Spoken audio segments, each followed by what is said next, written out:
রাফি ছিল খুব শান্ত, কিন্তু একটু অতিরিক্ত কৌতূহলী ছেলে। একদিন বিজ্ঞান প্রকল্প জমা দেওয়ার আগের দিন সে স্কুলেই থেকে কাজে মন দিল। সময় কখন যেন সন্ধ্যা 7টা ছুঁয়ে গেল। গেটম্যান বলল, গেটম্যান বাবা, 15 মিনিটের মধ্যে গেট বন্ধ করব।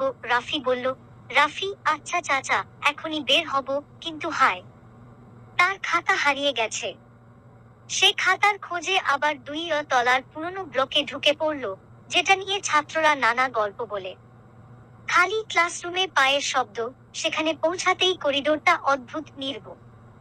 হঠাৎ ঠক ঠক ঠক পায়ের শব্দ। রাফি থমকে দাঁড়াল। রাফি, নিজেকে নিশ্চয়ই গেটম্যান, তাই না? সে ডাক দিল, রাফি চাচা, কে আছেন? কোনো উত্তর নেই। হঠাৎ 7B ক্লাসরুমের দরজা কিঁচ করে খুলে গেল। মনে হলো কেউ ভেতর থেকে ঢুকতে বলছে। চকবোর্ডে লেখা, আগে এসেছিলাম। রাফি ভিতরে ঢুকতেই বাতাস ঠান্ডা হয়ে গেল। হঠাৎ বোর্ডে নিজের হাতে লেখা দেখা গেল, আগে এসেছিলাম। কিন্তু কেউ ছিল না। রাফি তো শিহরিত, এটা সে লেখেনি। পুরো ক্লাস যেন নিঃশ্বাস নিয়ে তাকিয়ে আছে তার দিকে।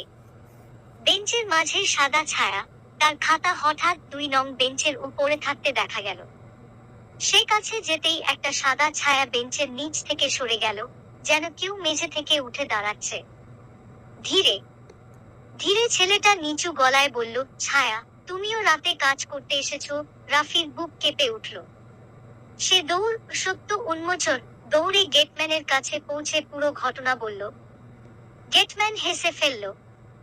গেটম্যান বাবা, ভয় পেও না। 7B ক্লাসে একসময় এক ছাত্র সন্ধ্যায় পড়তে আসতো।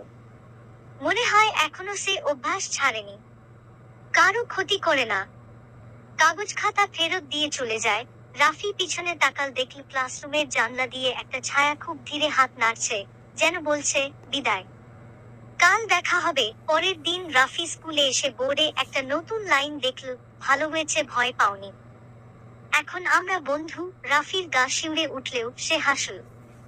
হয়তো রাতের সেই ছেলেটা সত্যিই ভালো।